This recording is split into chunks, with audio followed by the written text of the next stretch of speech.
অসমীয়া মাধ্যমৰ চৰকাৰী বিদ্যালয়সমূহৰ গুণগত মান উন্নীতকৰণৰ বাবে ছাত্ৰ-ছাত্ৰীসকলৰ বিদ্যায়তনিক দিশটোৰ লগতে অন্যান্য প্ৰতিভাসমূহক জাগ্ৰত কৰাৰ উদ্দেশ্যৰে বিদ্যালয়সমূহত প্ৰতিবছৰে পালন কৰা হয় গুণোৎসৱ।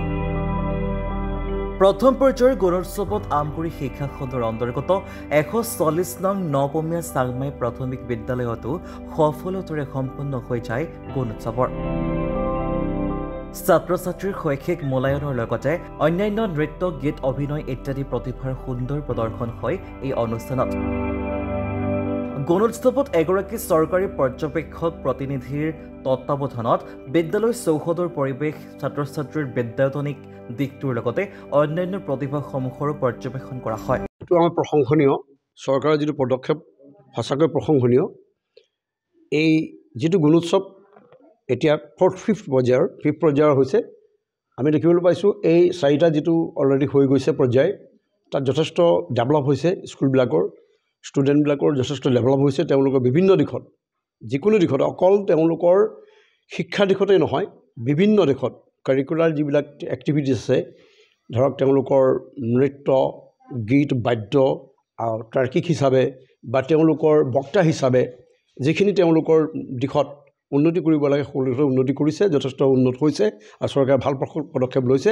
কিন্তু এই পদক্ষেপটো প্ৰকৃতাৰ্থত আৰু কিছু আগতেই ল'ব লাগিছিল, কিয়নো মৰি যোৱাৰ সময়ত মৰো অৱস্থা হ'ল স্কুলবিলাক। আমি দেখিছোঁ বহুত স্কুল অলৰেডি মৰি গৈছে, বহুত স্কুল এবলিছ হৈছে, তেওঁলোকক আকৌ জাপি দিয়া হৈছে, কম ষ্টুডেণ্টৰ কাৰণে বেলেগখন স্কুলৰ লগত জাপি দিয়া হৈছে।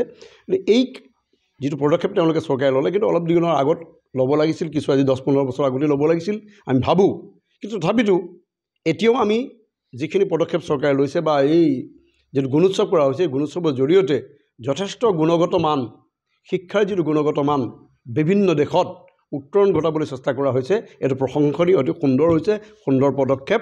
আৰু ইয়াৰ জৰিয়তে আমি যিটো ইনফ্ৰাষ্ট্ৰাকচাৰ, ল'ৰা ছোৱালীৰ ছাত্ৰ-ছাত্ৰীসকলৰ যিটো ইনফ্ৰাষ্ট্ৰাকচাৰ ডেভেলপ হৈছে, তেওঁলোকৰ গঠনমূলক তেওঁলোকে ভেটি গঢ় লৈছে, আমি দেখিবলৈ পাইছোঁ।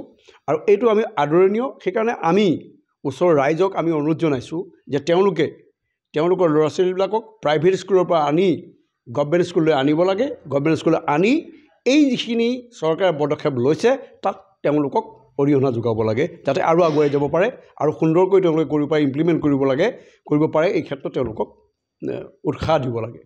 ধন্যবাদ। আমগুৰিৰ পৰা ৱকিল আহমেদৰ ৰিপৰ্ট, এনি ভাৰত 24।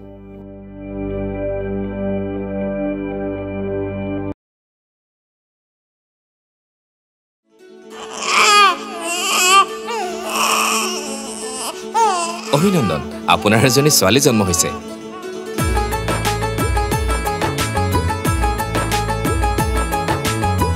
লাহি পাহি এজনী পৰি